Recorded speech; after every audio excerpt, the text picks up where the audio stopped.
La Sociedad Dominica de Medios de Comunicación, Sodomco, presenta A Pensar Más con Rosa María Palacios. Muy buenos días, señoras y señores, bienvenidos a Pensar Más con Rosa María Palacios a través de las emisoras de la Sociedad Dominica de Medios de Comunicación. La Sociedad Dominica de Medios de Comunicación está integrada por Radio Santa Rosa en Lima y Radio Santo Domingo en Chimbote, donde nos están escuchando, Radio San Martín en Arequipa, Radio Veritas en el Cusco, Radio Sapago en Ucayali, Radio La Convención en Quillabamba, donde no solamente nos escuchan, sino también nos ven a través de la plataforma de Facebook de Radio Quillabamba, Radio Madre de Dios en Puerto Maldonado. Todas estas son emisoras con el carisma dominico en el Perú. Hay otra red de radios amigas que se unen a esta transmisión: en Huánuco, Radio Huánuco; Ayacucho, Radio La Voz de Ayacucho; Radio Pública y Radio La Decana en Puno, dos radios; en Juliaca, Radio San Valentín; en Ancash, Radio Moro; Huancayo, Radio Cumbres, la radio del Arzobispado de Huancayo; en Satipo, Radio Milenio; en Abancay, Radio Estación Solar; en Yurimaguas, Radio Oriente, el Vicariato Apostólico de Yurimaguas; en Cajamarca, Radio Los Ángeles; Apumaquisterio. AM Tagua nos pone en podcast en todo el Perú y el mundo, los aplicativos móviles, donde nos puede ver por todo el Perú, y también la página web de Radio Santa Rosa, www.radiosantarosa.com.pe, y todas las páginas de las emisoras de la Sociedad Dominica de Medios de Comunicación.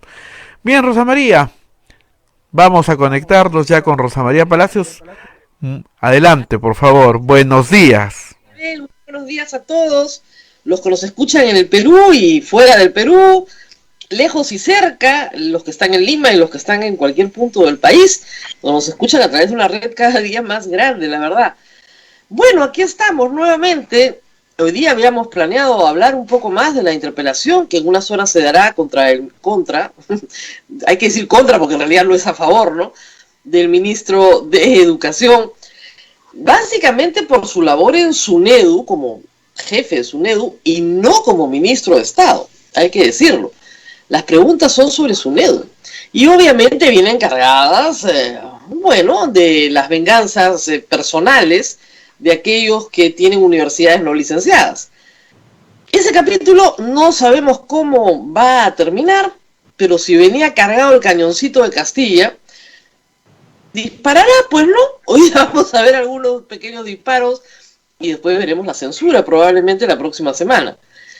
Mientras tanto, el gobierno, diría yo, hábil gesto de, ¿cómo te explico?, cambio de tema, ha vuelto a tener en la agenda la forma en la que tenemos que enfrentar la pandemia.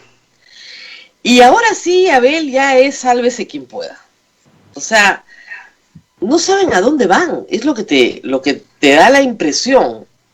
El presidente de la República ayer convocó una conferencia de prensa y ya íbamos 20 minutos y no decía nada concreto hasta que finalmente, pues es la nueva costumbre, hablan, no te dicen nada concreto, ya.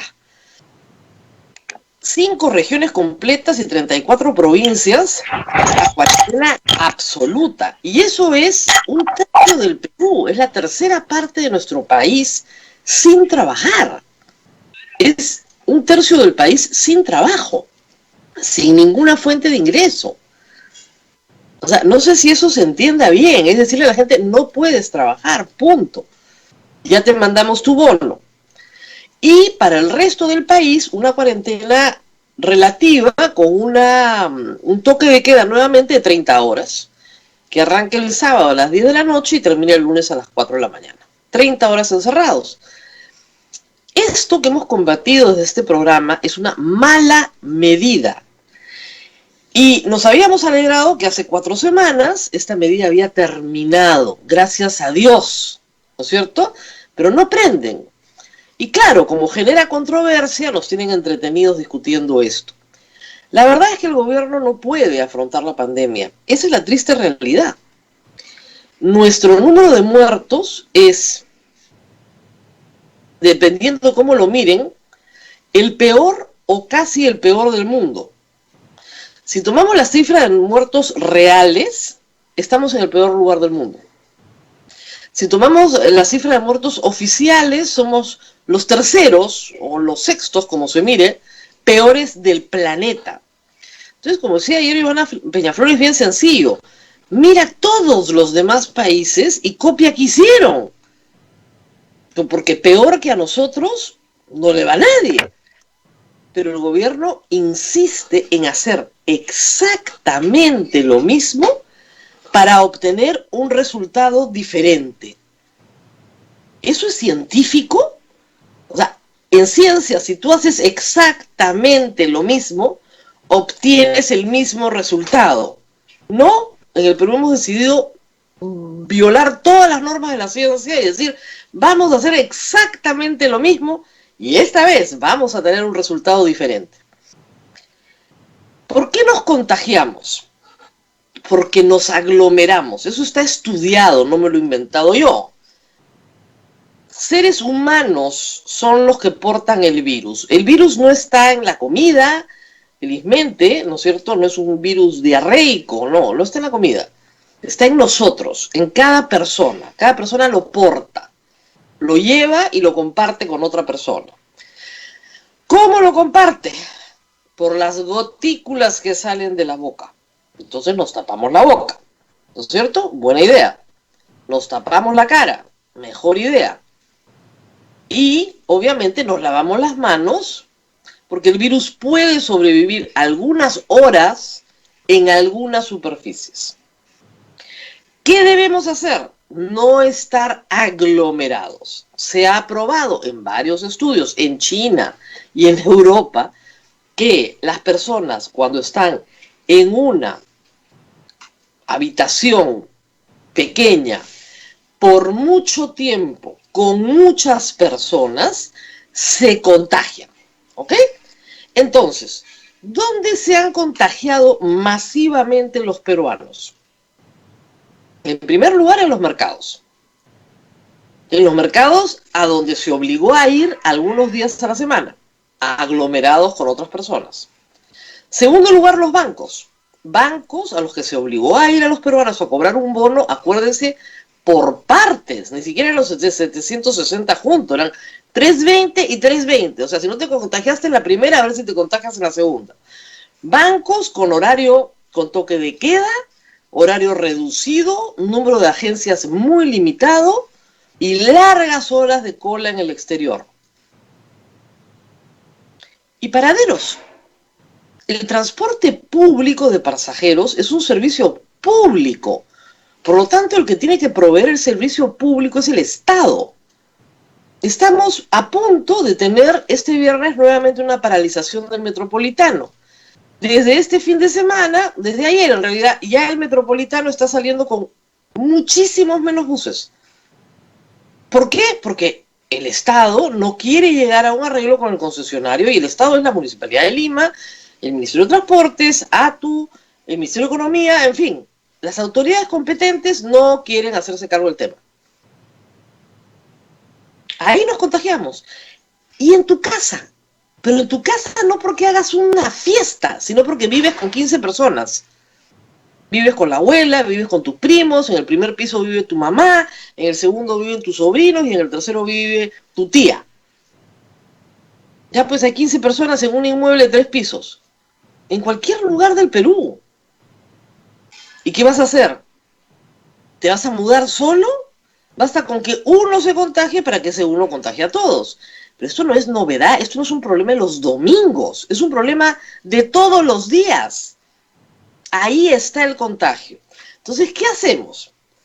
Obviamente han subido los contagios porque más gente ha ido a trabajar y más gente está en los paraderos donde pasa mucho tiempo. No solamente parado en el paradero, sino también dentro de un medio de transporte como una combi, que supuestamente está prohibida, pero permitida en todo el país por el Congreso, ¿no es cierto? Taxis colectivos, que son diminutos, donde la gente está hacinada dentro de ellos. Ese es el problema. ¿Se puede solucionar? Sistema escalonado de ingreso al trabajo, con horarios mucho más amplios, por supuesto, sin toque de queda, sistemas escalonados de atención en bancos y atención en mercados para que la gente no se cruce, no se encuentre. De eso ni una palabra. Sistemas integrados de despacho a domicilio, del camión a la mototaxi y del mototaxi a tu casa. Cero, ninguna posibilidad de organizar eso.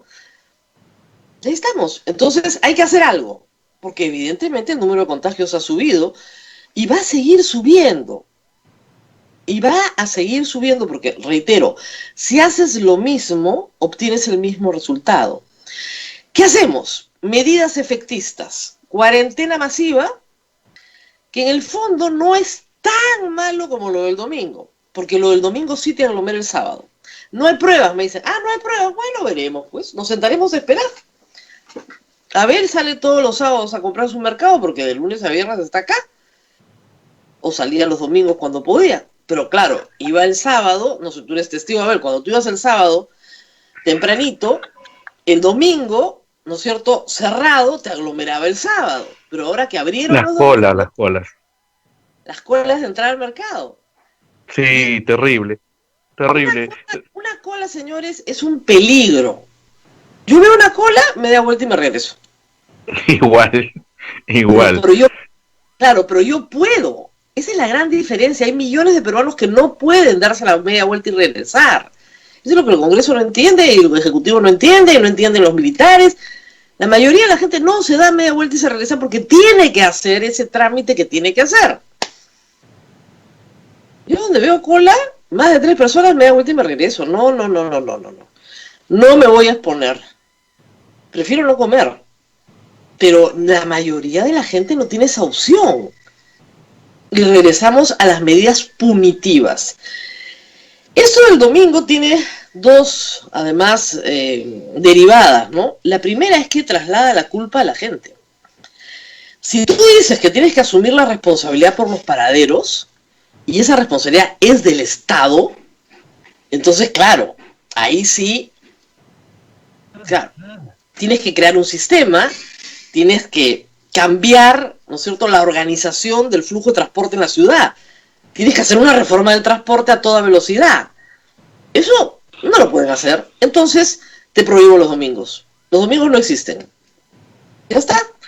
Te traslado la culpa a ti. ¿Y cómo hago eso? Igual como se hizo la primera vez.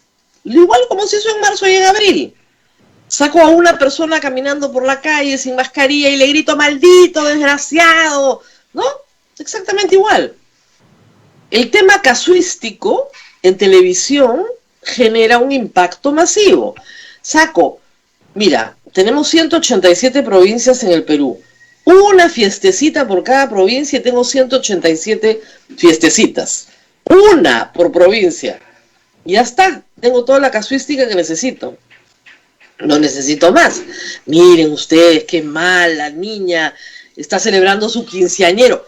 Hay 10 personas en el quinceañero, si se fijan bien en el video, pero están tomando licor y están escuchando música y se están riendo adentro. Ayer veía, no puede ser, 2 parejas en estado de ebriedad. Son 4. Aquí en una familia pueden vivir 4 o no. Pero la casuística en televisión apuntala el objetivo psicosocial del gobierno de culpar al pueblo de la enfermedad y no asumir la responsabilidad 6 meses después de la falta de atención al público. ¿Por qué? Porque la estrategia del gobierno es reactiva, no preventiva. Es decir, yo te pongo toque de queda, te doy un bonito de vez en cuando, muy de vez en cuando, y te espero en el hospital. Pero ¿sabes qué? Ya no te puedo esperar en el hospital, porque el hospital ya se llenó. Ya no tengo cama UCI, no tengo cama de hospitalización, no tengo oxígeno, no tengo nada. Nada, y no te voy a mandar un médico a tu casa, olvídate. Entonces te tengo que culpar de tu enfermedad. Por eso te digo, en este momento es sálvese quien pueda. Cada uno ve cómo se resuelve su problema, porque el gobierno te va a seguir culpando de tu enfermedad y poniéndote en el paradero sin ningún problema y diciéndote que porque vas a visitar a tu mamá el domingo la vas a matar. Entonces, eso es todo. Y nos vamos a los 100.000 muertos a fin de año, sin duda, Abel. Yo creo que el gobierno quiere Lamentable. llevarnos a la inmunidad de rebaño como en Iquitos. O sea, lo de Iquitos es un experimento de lo que van a hacer en todo el Perú, porque no hay otra explicación para una medida Ujú. tan tonta como aglomerarte el sábado. Si la aglomeración mata, y en medio de esto, que tú dices, bueno, ya, son necios, pues no. No, el fútbol regresa. El fútbol. O sea, exactamente lo que no debía volver. No, es que ahí se da trabajo a mucha gente. ¿No era que no era un tema de trabajo? O sea, puedes quebrar a todos los restaurantes del Perú y regresa el fútbol. Los restaurantes han salido a decir que mejor los quiebren, pues ya, porque el domingo es el día que más venden.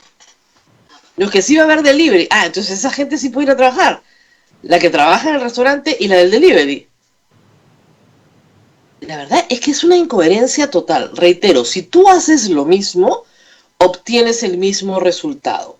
El manejo de la pandemia en el Perú ha sido un fracaso. Por eso se cambió a Zamora y se cambió a Ceballos. Por eso hicimos un inventario, ¿te acuerdas hace 2 semanas? Bueno, Así miren es. esto que nos dejó Ceballos, ¿no es cierto? Un desastre, ¿no es cierto? La gente aislada, sin comida, sin medicina, sin atención. Muy bien, ese desastre tenía una nueva estrategia, una novedad, un cambio. ¿Cuál es el cambio?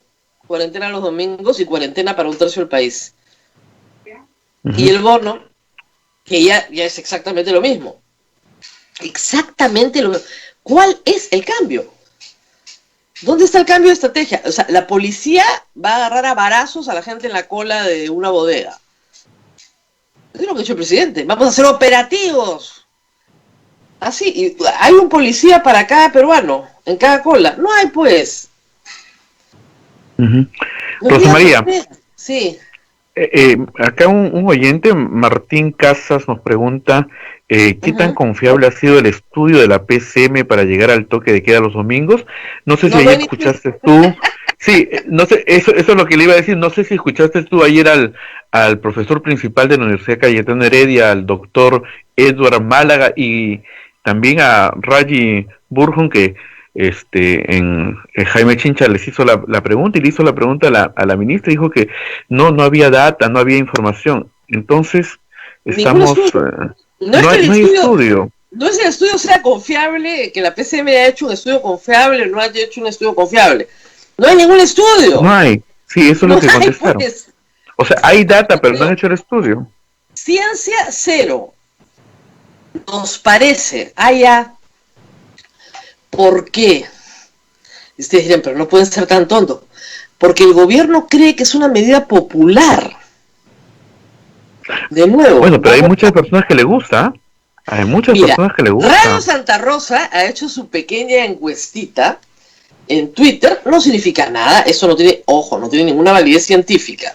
No es una Ujú. encuesta, es un sondeo. Es un Y han, sondeo de opinión. así es, y le han pedido a la gente que opine sí o no. Y ahorita tenemos más de 3.000 respuestas, estoy buscando exacto, ahorita les digo exacto cuánta gente ha respondido esta pequeña pregunta, que es una pregunta pues muy sencilla, ¿no? O sea, ¿está usted de acuerdo o no está de acuerdo con que el Perú cierre los domingos? Acá está mi encuesta. ¿Está de acuerdo con que los domingos se tenga la inmovilización obligatoria? Sí, 55%. No, 45%. 3.143 votos.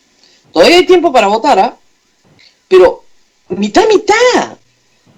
Casi Porque mitad, ya mitad. no es tan popular como cree el gobierno. No es tan popular. Yo no salgo nunca, pero no es una medida popular, pues como que no hay 80%, 90% de alegría y júbilo. En general, si yo no salgo nunca y veo que en la televisión hay gente que hace fiestas, me parece mal. Si soy una persona conservadora, me molesta que la gente tome alcohol, entonces me parece mal. Y digo sí, me parece muy bien. Oiga, ¿por qué? Bueno, porque sí. Porque sí. Porque en el fondo todos tenemos un dictadorcito adentro que quiere regular la vida del prójimo. Entonces me parece bien que todo el mundo se vaya a dormir a las 8 de la noche y se levante a las 4 de la mañana, ¿no? una sociedad pues ascética y austera, ¿no?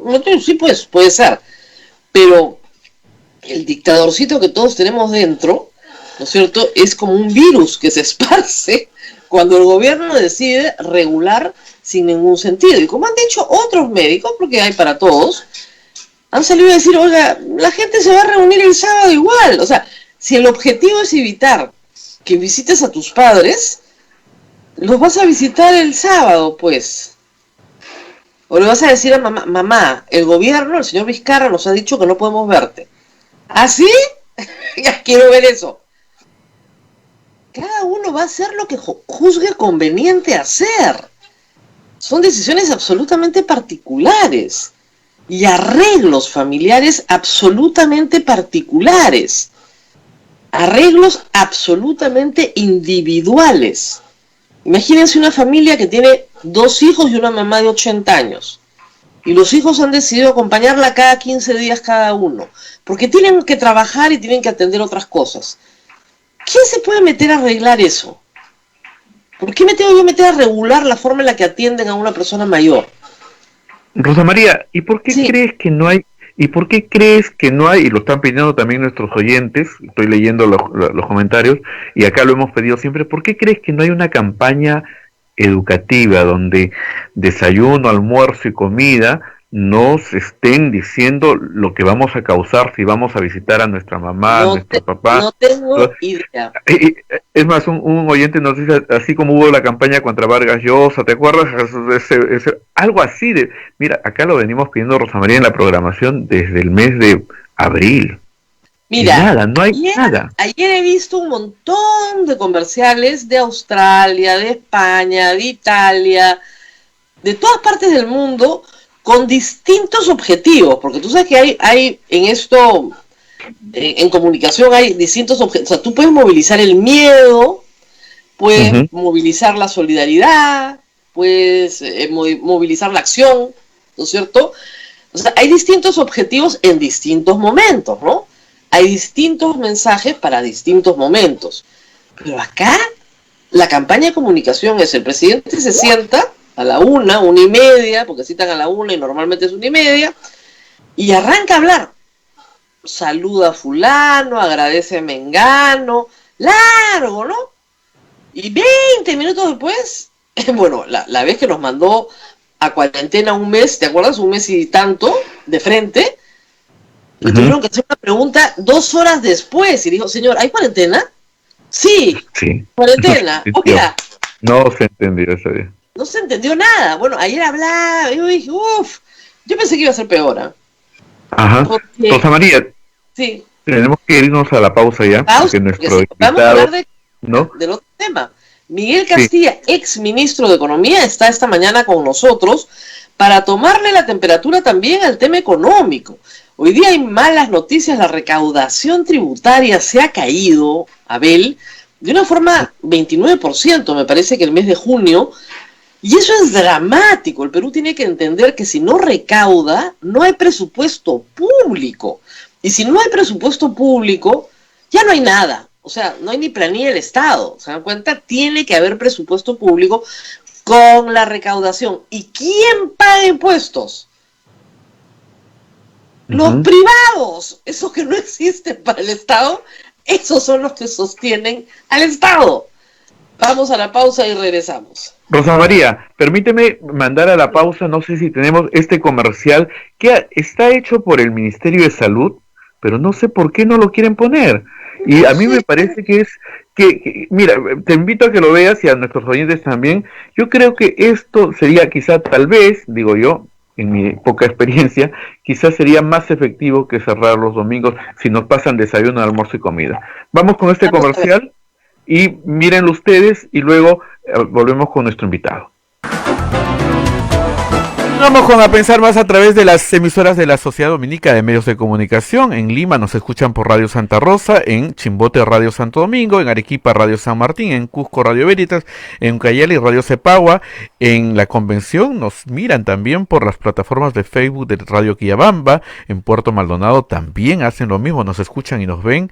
En Huánuco Radio Huánuco, Ayacucho Radio La Voz de Ayacucho, en Puno Radio Pública y Radio La Decana, en Juliaca Radio San Valentín, en Ancash Radio Moro, en Huancayo Radio Cumbres, la radio del Arzobispado, en Satipo Radio Milenio, en Abancay Radio Estación Solar, en Yurimaguas Radio Oriente, en Cajamarca Radio Los Ángeles, Apumac Estéreo, a Metagua nos ponen podcast en todo el Perú y el mundo, y también la página web de Radio Santa Rosa, www.radiosantarosa.com.pe. Rosa María, adelante.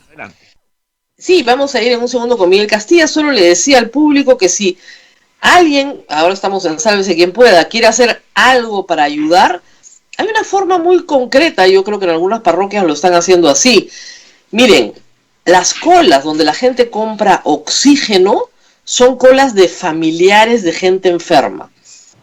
Lo único que tienen que hacer es seguir a esa persona a su domicilio, testear a toda la familia, porque probablemente toda la familia en ese domicilio está contagiada. Aislarla a esa familia implica mandarles alimentos por 15 días o 3 semanas. Mandar un médico para que los monitoree al que esté enfermo y llevarles medicinas. Es una forma bien concreta de actuar. Ya ni siquiera esa persona tiene que ir a una posta, la vas a buscar a su casa. ¿Y dónde la encuentras? En la cola donde se compra oxígeno. No es tan complicado. Vamos a las colas donde se compra oxígeno y vamos a seguir a esas personas hasta sus domicilios. Y si los dejan entrar, van a tener que darles, como repito, atención médica y comida para que no tengan que salir durante 15 días. De esa forma aíslan a toda la familia que también está contagiada. Pero hay que hacerles pruebas, ponerles un médico al que se pueda llamar, aunque sea por WhatsApp, para hacerle preguntas, llevar un pulsioxímetro, medir la saturación de todos, y luego de que haces eso en esa familia, te vas a la del siguiente balón de oxígeno. Miren, hay en el mundo más o menos 150 países que lo han hecho mejor que el Perú. No es tan complicado hacerlo mejor que el Perú. Es bien fácil.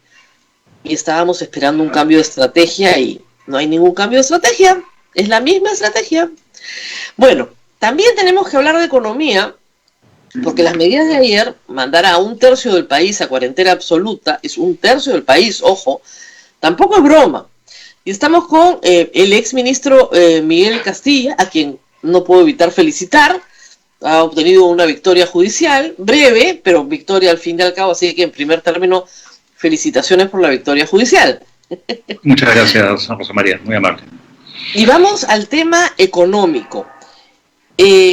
Acabo de leer que la recaudación se ha caído de forma fuerte, se esperaba, pero de forma fuerte, el mes de junio, lo que hace pensar que la formulación del presupuesto para el próximo año va a venir con recortes grandes.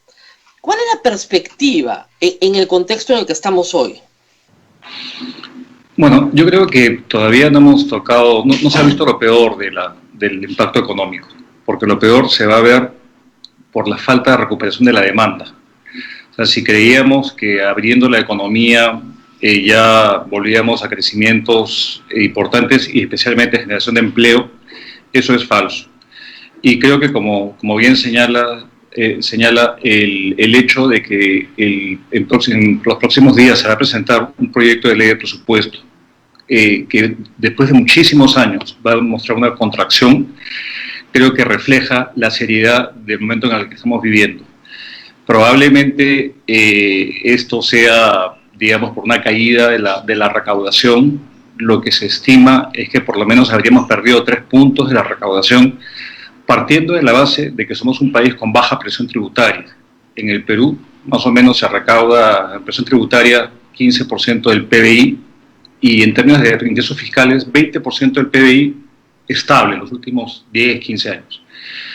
Esta caída de por lo menos 3 puntos del PBI creo que va a ser muy importante y va a limitar los recursos disponibles justamente para atacar los problemas, digamos, que estamos viendo, y la necesidad de tener una dinámica mucho más activa, una demanda mucho más acelerada que compense la menor demanda del sector privado. Si hay algo, por ejemplo, en mi criterio que yo veía de gran diferenciador entre el mensaje de los dos premieres que hemos tenido en tan poco plazo, era que más allá de los detalles de lo que se mencionó en ambas presentaciones, era la invocación a que se reenganche el sector privado y retornar la confianza, porque sin confianza no hay recuperación económica, y no estamos viendo eso lamentablemente en nuestro país. No, en el segundo discurso el sector privado no existe. No es que se quiera confiar o no confiar, simplemente desapareció. O sea, hay agricultura de subsistencia y pymes, el resto no... Solamente APPs, nada más. Y es raro un discurso de primer ministro, pero parece que eso es lo que satisface al Congreso. En todo caso, para que la gente entienda, porque los economistas dicen, bueno, la recaudación se va a caer en 3 puntos, ¿no? Nadie entiende cuál es la magnitud de eso. O sea, eso en forma de explicarlo de una manera muy sencilla, ¿qué significa? Es 3 puntos del PBI, para tenerlo más o menos claro, es lo que gasta el Estado todo un año en el sector de educación. ¿Qué? Sí, eso es 3 puntos. ¿Eso es lo que no se va a recaudar? Sí, esa es la caída de la recaudación esperada. Este año estaríamos cayendo más o menos 25% en ingresos fiscales. O sea, una cuarta parte se va a dejar de recaudar. ¿Y por qué? Básicamente por una caída en la actividad económica. Hay una recesión en el país. Claro. Y si obviamente las empresas no producen, no tributan. Y a esto se le suma el diferimiento de impuestos, la flexibilización que se ha hecho, lo cual está bien. Tenemos un serio problema, digamos, fiscal en el país. Cosa que muchos no han comentado hasta el momento, pero ya comienzan a haber voces de decir, ahora que el MEF va a presentar el nuevo marco macroeconómico multianual, tiene que poner en blanco y negro cuál va a ser su plan para poder recuperar los ingresos públicos. Ojalá, Rosa María, no se llegue a tener que discutir incremento en los impuestos, porque lamentablemente no podemos gastar más de lo que tenemos de manera indefinida, por más grado de inversión que tengamos, porque también el grado de inversión se puede, digamos, ver perjudicado si es que nos consideramos un país riesgoso. Y lamentablemente eso también es lo que está pasando, no tanto por la capacidad fiscal, porque yo creo que todavía tenemos espaldas bastante fuertes, pero es por todas estas medidas, todos estos vaivenes, esta inestabilidad política, pasa factura. O sea, no se trata de una semana, se dice una cosa, se pasa la página, no, esto pasa factura y inversionistas, fondos de capital que están viendo nuestro país, están viendo la seriedad con la cual estamos enfrentando esto.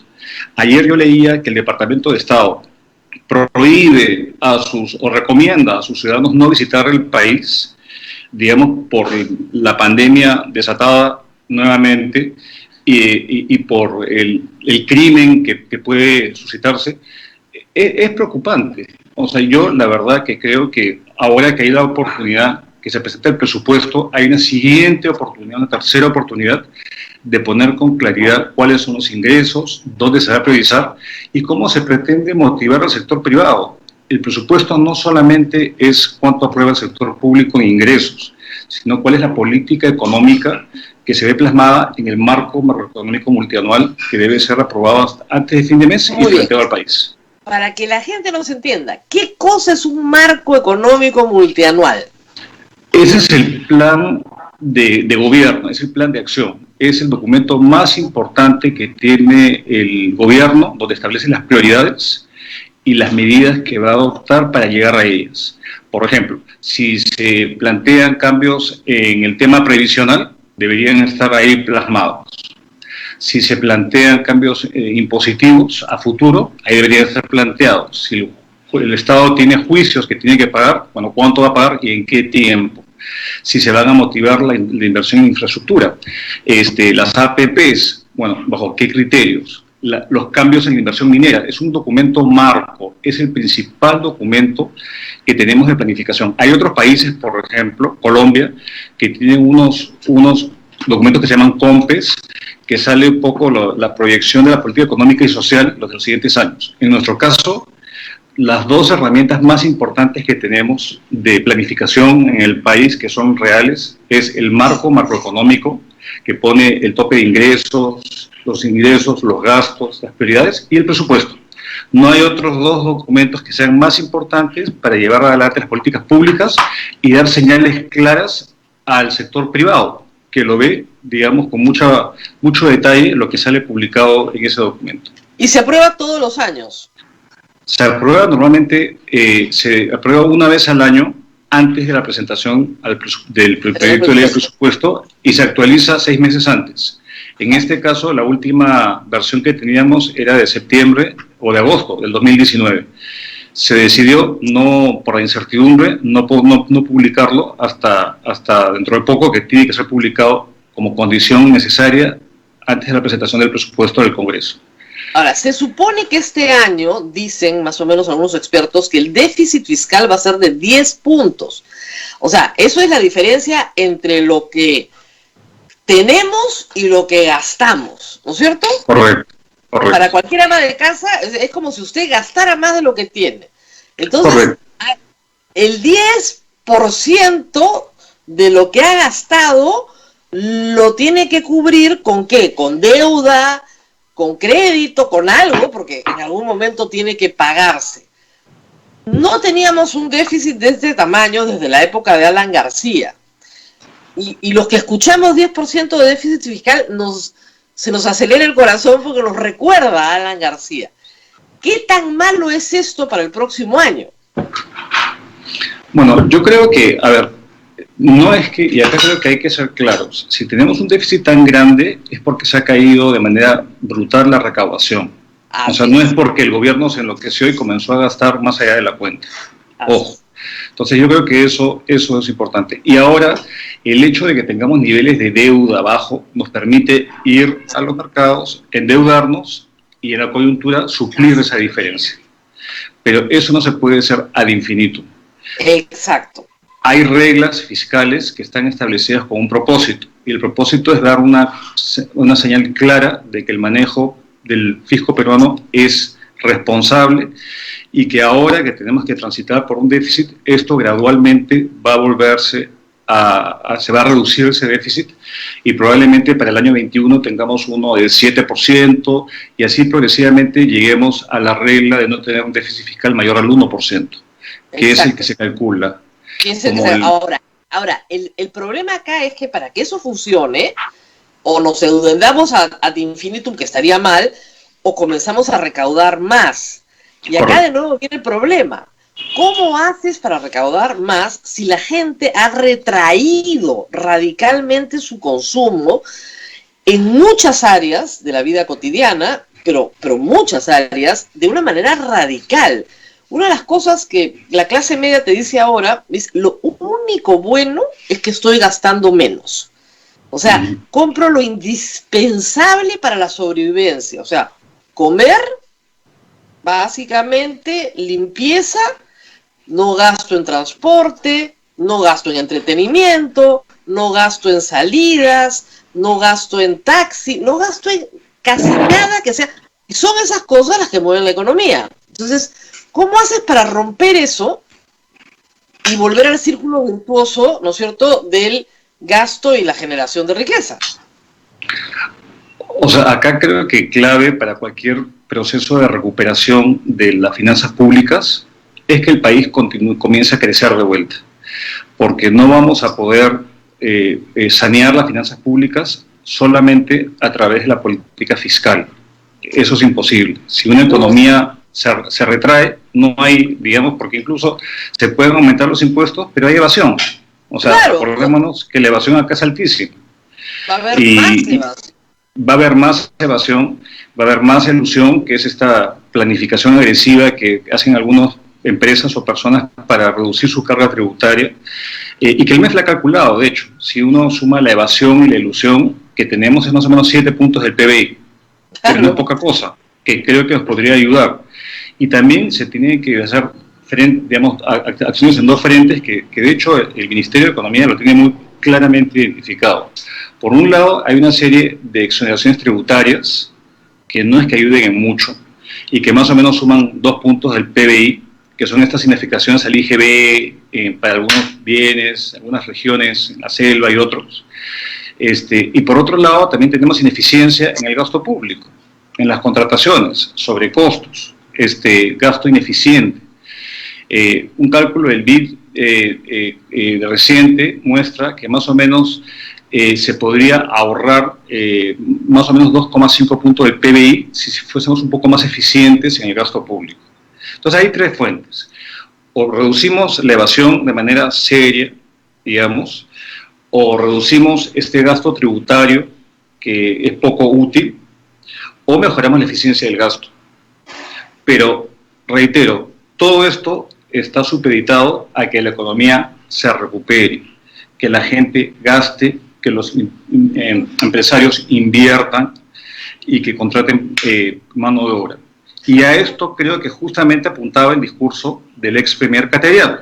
Claro. Cosa que no se entiende en una economía, digamos, donde finalmente vamos a, en mi criterio, padecer los embates de la pandemia hasta que no haya, digamos, un tratamiento. Lamentablemente, esto es lo que nos toca al Perú y a muchos otros países. Por lo tanto, importante buscar atajos. Cuando el premier cateriano habló de la inversión en la minería, por ejemplo, esos proyectos son mucho más potentes que cualquier programa de estímulo económico, estímulo fiscal. O sea, ahí no hay que pasar por el Sistema Nacional de Inversión Pública, por la ley de contrataciones, por las impugnaciones, por las controversias que hay con contratistas. Es recurso privado que se inyecta en la economía y que tiene un impacto que irradia a otros sectores de la economía. Entonces, yo creo que eso no se ha entendido, digamos, lo importante que es eso, porque podemos recuperarnos de la pandemia y del tema sanitario, pero de la pobreza, digamos, de no tener trabajo, la recuperación va a tomar mucho más tiempo. O sea, se calculan ya que son más o menos 3 millones de personas que van a caer en las filas de la pobreza este año. Y recuperar eso no es trivial. Incluso las empresas, Rosa María, que a raíz, digamos, de tener que usar la economía digital, van a haber fuentes de eficiencia y van a prescindir de mucha mano de obra, que no van a contratar. Son puestos de trabajo que se van a perder quizá permanentemente. Entonces, ahí tenemos un problema importante. Y hacia eso debe apuntar la política pública. Es más allá de las concesiones, más allá de las APPs, es generar una trayectoria de una política económica que sea que conduzca a que se reactive la demanda y particularmente la demanda privada. Si no, no hay política económica que vaya a funcionar por el lado del fisco, por ejemplo. Pero si uno lee el mensaje del presidente y luego el mensaje del primer ministro, del actual, lo que parece es que hay una apuesta a la inversión pública. Y lo dice, la prioridad es la inversión pública. La inversión pública también ha caído, por supuesto, como ha caído todo. Pero, ¿es esa la apuesta? ¿Hay que centrarse en la inversión pública? Yo creo que hay que centrarse en todo tipo de inversión, porque la inversión pública más o menos es el 20% de la inversión total en el país, más o menos. Pero incluso yendo hacia la apuesta en la inversión pública, yo estuve revisando un estudio de la Contraloría de hace poco y el 50% de la inversión, digamos, hay 15.000 millones de soles, que son más o menos el 50% de lo que normalmente se presupuesta para inversión pública, está en obras paralizadas de inversión pública. O sea, hay obras, por ejemplo, hay proyectos, hay carreteras importantes que se dieron en concesión hace 11 años y que continúan paralizadas. 11 años. Entonces, si estamos yendo hacia una política de reactivación, impulsando la inversión pública, bueno, en buena hora sea, pero eso incluso va a ser complicado, porque tenemos que lidiar con una estructura muy pesada del Estado, y no va a ser suficiente, no va a ser suficiente. Obviamente que ayuda, todo ayuda, pero no es suficiente. Esa es una cifra de mucho impacto, ¿no? Es decir, que el 50% de la inversión pública hoy está en obras paralizadas. Sí, 50%, 15.000 millones de soles. Eso sería en cualquier país del mundo un escándalo, porque es plata tirada, o sea, es algo es plata tirada, no la mueves, o sea, está tirada. Y ojo que esto no es lo que se deja ejecutar año a año. No estamos hablando de un problema de ejecución, que esto se suma a eso. Son proyectos que comenzaron, ya fueron adjudicados, estaban ya en proceso, se inició la construcción y por algún motivo, digamos, se quedó paralizado. El proyecto Majesiguas en Arequipa, que tiene 10 años desde que yo me acuerdo, yo era viceministro de Hacienda cuando se adjudicó ese proyecto en el año 2010. Y ese proyecto, hasta el día de hoy, no logra vencer, digamos, las dificultades de bancabilidad, las idas y venidas del gobernador regional, y tenemos un proyecto que puede dinamizar el sur, que está tan golpeado por la pandemia, por ejemplo. Claro, el ministro Torne dijo que cuando anunciaron que iban a destrabar Chavimochi, que el 28 de julio, salió con nosotros en RTV y nos dijo, pues si yo lo he destrabado 3 veces. O sea, cuando yo fui ministro, lo destrabamos 3 veces. ¿Qué van a destrabar ahora? O sea, siguen destrabando. Es bien complicado. O sea, es complicado, pero hay que continuar. De hecho, también, digamos, me parece bien, y lo anunció Cateriano, que espero que continúe, es fortalecer al equipo de seguimiento de la inversión privada en el país. Es una unidad que, de hecho, en mi momento, cuando se creó, puse a Alonso Segura, que después fue ministro de Economía, como destrabador en jefe, digamos, con un equipo SWAT que se tenía que dedicar a destrabar proyectos. Pero ahora el destrabe de proyectos se lo pone como si fuese facilitar a la empresa privada, como un tema, digamos, como si fuese inadecuado, cuando estos proyectos son los que generan, digamos, el empleo y la actividad económica que el país tanto necesita. Entonces, incluso en la apuesta de las APPs que ha hecho el gobierno en su discurso actual y de la inversión pública, no es tampoco la panacea, porque tenemos todos estos proyectos importantes. Y esta modalidad gobierno a gobierno, Rosa María, que también se mencionó, me parece que puede ser, digamos, interesante, pero no sustituye, digamos, no se puede movilizar a toda la inversión pública subcontratándola a un tercer gobierno. O sea, es imposible. Lo que pasa es que, mire, pasa en reforma del Estado siempre que cuando se encuentra un atajo, y es un buen atajo, todo el mundo quiere usarla. O sea, en los 90 todos los organismos públicos querían tener régimen laboral privado. Ese era un atajo. Igual ahora, todos los organismos públicos quieren contratar gobierno a gobierno. ¿Por qué? Porque la obra no para. Lo que pasó en los Panamericanos, lo que demostró básicamente los Panamericanos, es que la obra no para. No para porque si tienes alguna controversia va por cuerda separada, pero se sigue construyendo. Entonces, ese mecanismo que debería estar incorporado en nuestro sistema de contrataciones, no está. Acá las obras se paran. Pero hay un problema ahí, porque nosotros usamos el gobierno a gobierno inicialmente con Pedro Cateriano en defensa y se hicieron algunas cosas. Pero el problema es qué pasa cuando se entrega la obra en la operación y mantenimiento. Por ejemplo, los Juegos Panamericanos, donde hubo una excelente inversión, se hizo un excelente trabajo, pero ¿cómo están hoy día esos activos, esos estadios, esa infraestructura que no se construyó? Si no se vela por la operación y el mantenimiento adecuado, se deprecia esa infraestructura y después sirve de poco. Entonces, reitero, la modalidad gobierno a gobierno puede ser útil porque te blinda de alguna forma y te acelera, pero tampoco reemplaza el hecho de que tenemos que tener un Estado que pueda saber mantener o operar por tiempos prolongados de tiempo. Y eso también es un problema que tenemos porque finalmente lo que los ciudadanos quieren son servicios.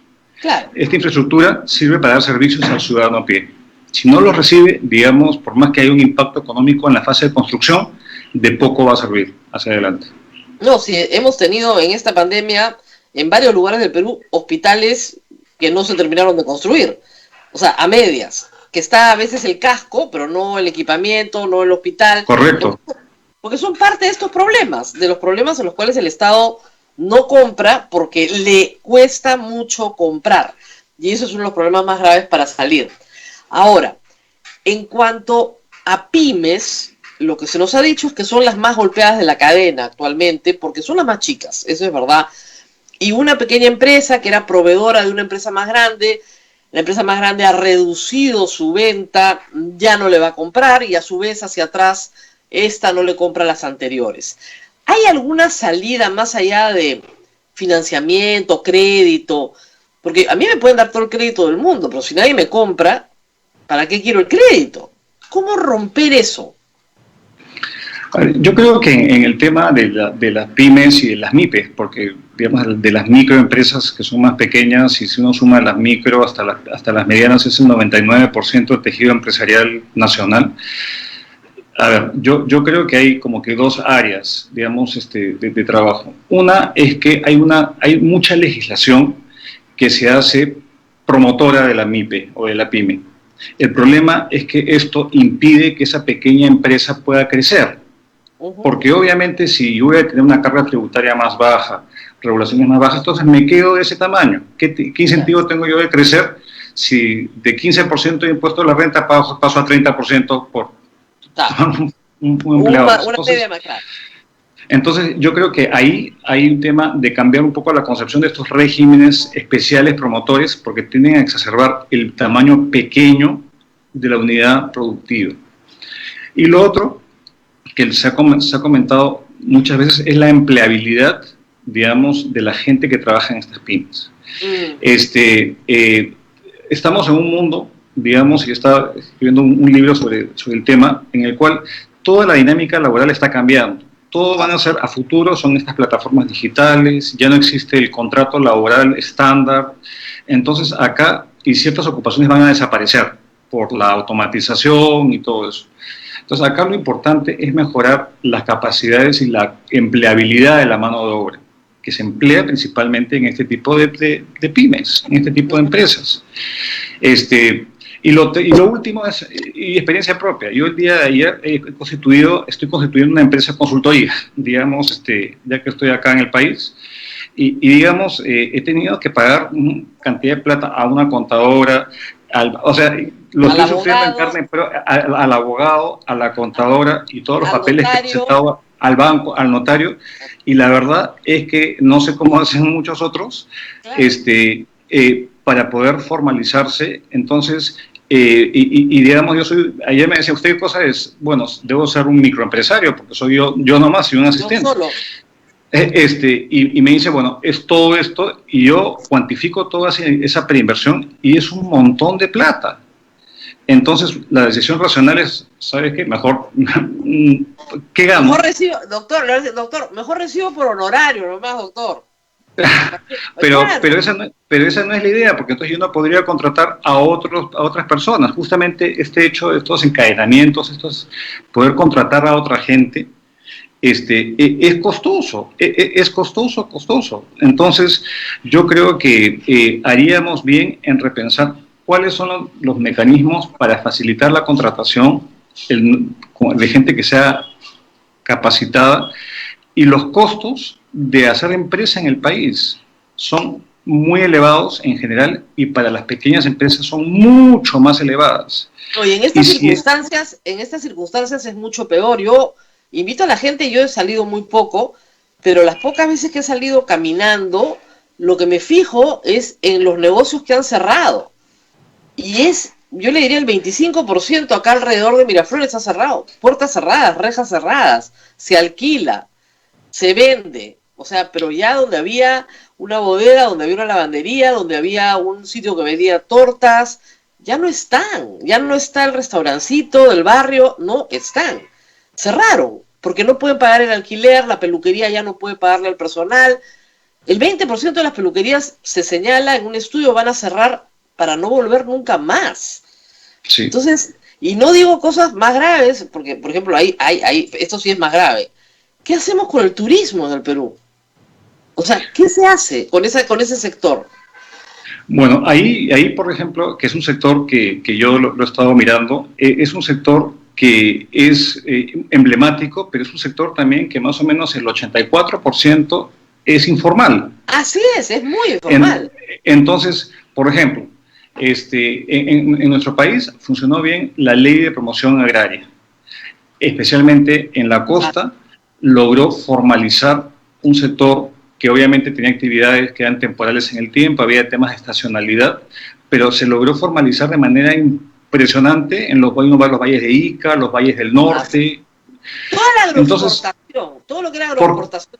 Pero se podría aplicar el mismo concepto para poder formalizar al sector turismo, que depende de guías turísticos, de pequeñas agencias de viaje, de intérpretes, de pequeños albergues, transporte que actúa en la informalidad.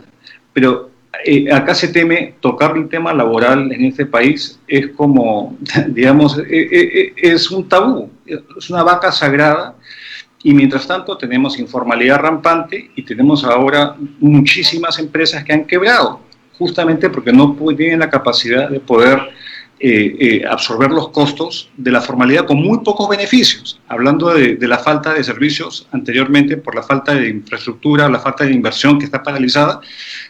Si yo soy racional y tengo que pagar impuestos y tengo que pagar, digamos, el costo de las regulaciones y estar todo vigente, ¿qué beneficio consigo del Estado? Poco, muy poco o nada. Entonces, yo creo que sí es bueno el énfasis que se le da en mejorar la calidad de los servicios públicos, y yo creo que esta es una oportunidad nuevamente para poder repensar eso.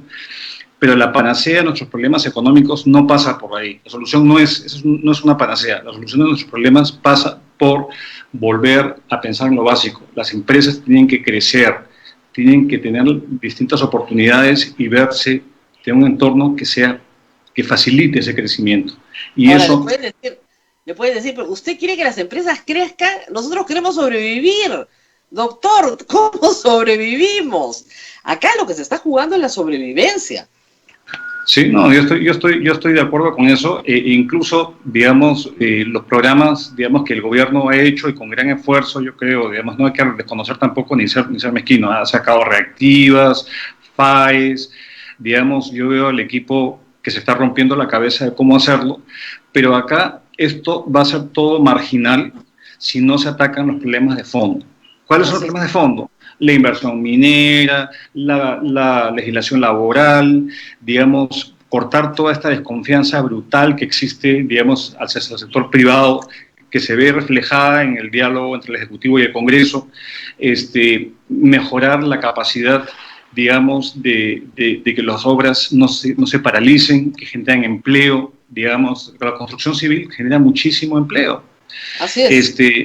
Y también pensar que las medidas de control de la pandemia no están siendo las adecuadas. O sea, yo escuchaba anteriormente el segmento previo y este tema de volver, digamos, el domingo a...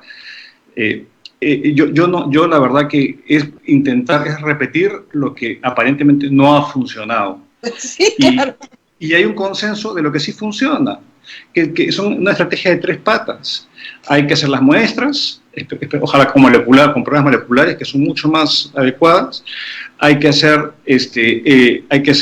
un seguimiento de los que han tenido contacto con las personas y hay que aislar. Eso es lo que funciona. Ha funcionado en muchísimas partes, pero eso no tiene nada que ver con prohibir, digamos, salir el domingo. No tiene nada que ver, nada, en absoluto, cero. Entonces, el gobierno no lo quiere hacer, no es que no puede, no quiere, o sea, ya se le ha pedido de todas las formas posibles, desde marzo no lo quieren hacer, o sea, no es parte de su estrategia. Esperábamos un cambio de estrategia, esa era la buena noticia, que venía una estrategia nueva. La estrategia sigue siendo punitiva, culpabilizadora del pueblo, el gobierno no es culpable de nada, sus políticas son estupendas, somos nosotros los sucios y cochinos que no sabemos cumplir y merecemos ser castigados sistemáticamente. Entonces, así nos vamos a los 100.000 muertos a fin de año sin discusión, o sea, no hay forma de que esto mejore, sálvese quien pueda. Y claro, en un sálvese quien pueda la economía no va a florecer. Por ejemplo, los restaurantes han salido a decir, mejor que nos digan que cerremos, pues. Mejor que nos digan que quebremos, porque el domingo es un día que nosotros vendemos. De lo poquito que estamos vendiendo, vendemos los domingos. Y la solución del delivery no es pues satisfactoria ni remotamente en la escasez en la que ya estamos, ¿no? Y el problema, de nuevo, es que se adoptan decisiones sin ninguna evidencia científica. No hay ninguna evidencia científica que el domingo la gente se contagie más que el sábado. O sea, ni siquiera la lógica parece indicar eso. Así que... No, y también un costo-beneficio, ¿no? O sea, si es que voy a tener eso, bueno, entonces, ¿cuál es el costo económico que tengo que yo asumir, ¿no? Y que sea absolutamente claro y al final la decisión es en base a un costo-beneficio. Y si eso no está claro... Claro, ¿cuánto cuesta cerrar un tercio del país? Porque hay un tercio del país cerrado. Hoy día, más o menos, sí, 30% de la población, más del 30% de la población del Perú, está en cuarentena absoluta. No en Lima, pero sí en el resto del país. ¿Cuánto cuesta eso? ¿Sabemos cuánto cuesta? A ver, por una regla de 3, que voy a intentarla así al cálculo, cuando la economía estaba cerrada en su totalidad, un 60%, nos costaba más o menos un punto de crecimiento, digamos, un punto del PBI a la semana. ¿Ya? Ahora, si se va a un tercio de la economía cerrada, la mitad. O sea, medio punto, no es muy difícil, medio punto del PBI, digamos, a la semana. Si son 4 semanas, ahí tenemos 2 puntos adicionales hasta el mes de agosto de pérdida y eso es un montón de plata. O sea, no, si nos ha dicho que 3 puntos del PBI son todo el presupuesto de educación del Perú, o sea, 2 puntos del PBI es mucha plata para perder. Sí, exactamente. Ese es el cálculo. Pensé que iba a ser más difícil. Ese es el cálculo de mantener a un tercio del país cerrado.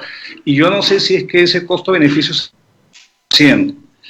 Digamos, ahora, obviamente ponerse en los zapatos de los gobernantes y tomar ese tipo de decisiones no es fácil. Hay muchas presiones, pero se tiene que partir sobre la base de información y de evidencia.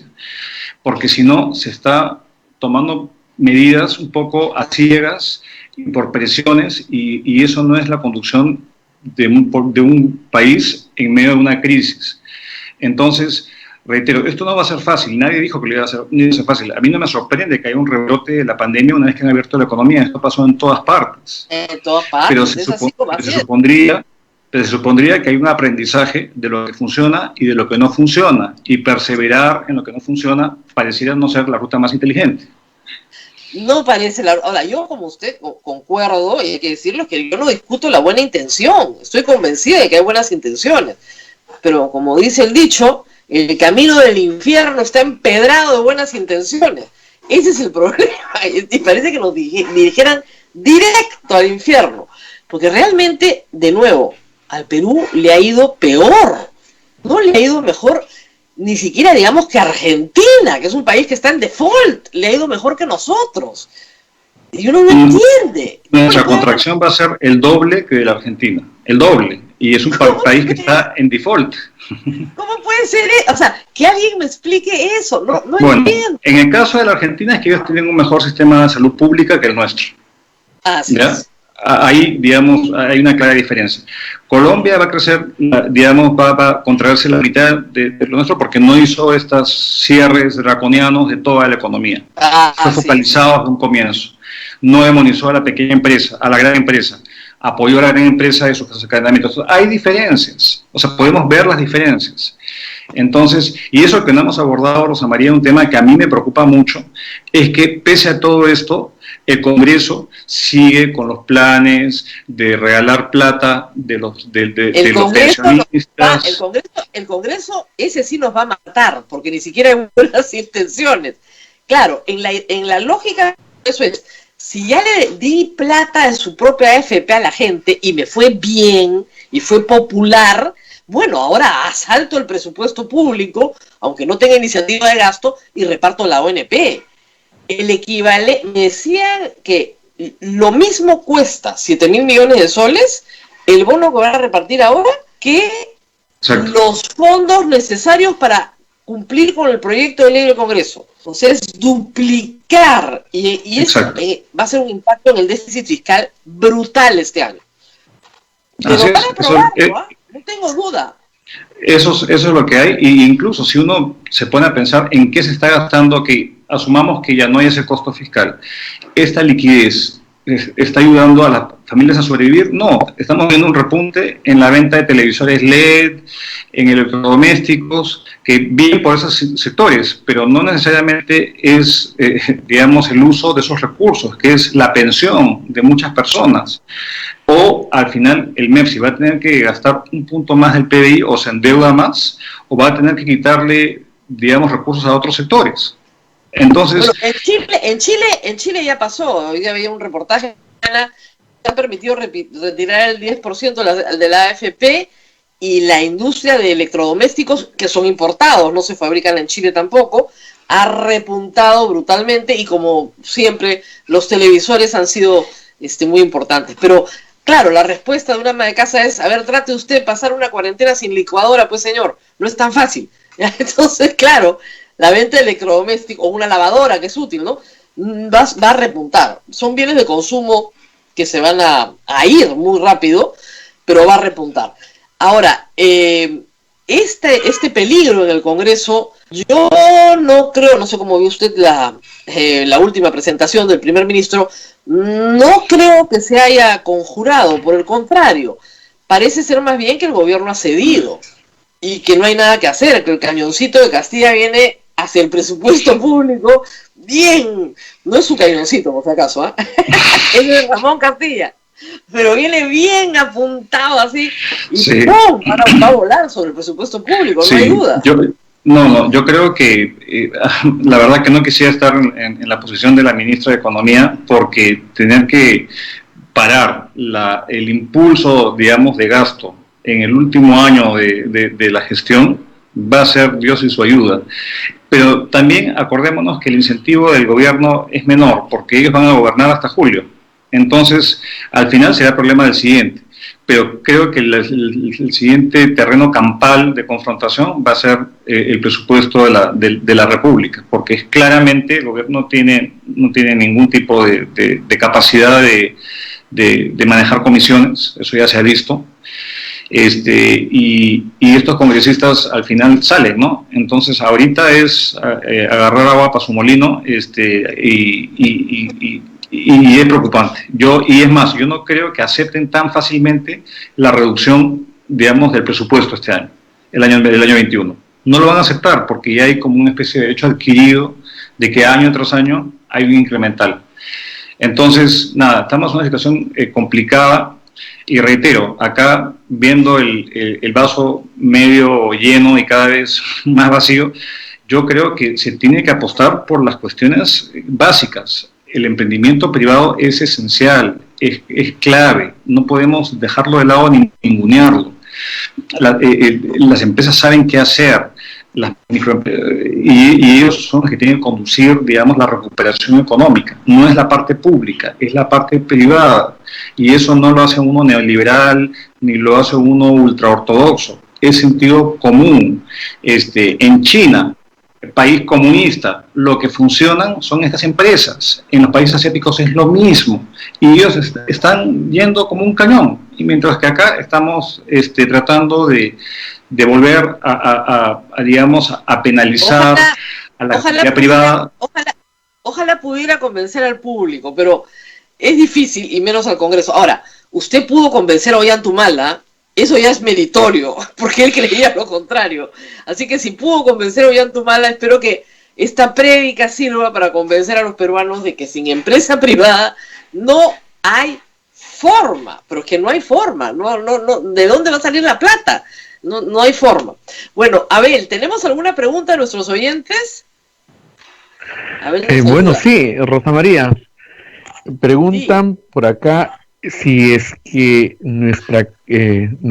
tenemos todavía fondos, doctor, para seguir dando bonos. ¿Hasta cuándo? Porque a este paso parece que nos vamos hasta diciembre con encerronas. ¿Y de dónde sale la plata? ¿Hay fondos todavía en nuestra caja? Sí. Hay fondos porque hay baja ejecución, ¿no? Se ha ejecutado un porcentaje mínimo, digamos, de las partidas que estaban designadas para otros usos. Entonces, de haber fondos, hay fondos. La cuestión es que no se puede, pues, pagar bonos para siempre, ¿no? Ahora, yo creo que el pago de bonos sí es importante, pero el segundo bono universal digamos que es 760 soles, o sea, llevamos 5 meses de esta situación y se han pagado 2 bonos universales, 2, y eso no es suficiente. Entonces, porque llegar a 7 millones de personas, de hogares, es bien complicado. Ayer haciendo también un trámite en el Banco de la Nación y veía, digamos, es imposible, digamos, llegarle a los confines, digamos, del país. Entonces, si no tenemos medios de pago... Se ha jugado sí, la vida. Es que tenía que tenía que pagar Poder Judicial algo, entonces fui tapado y ojo, quise hacer el trámite virtualmente y fue imposible. Fue imposible, no me dejaron, fue un tema personal, entonces no tuve otra alternativa que ir con, digamos, bien forrado,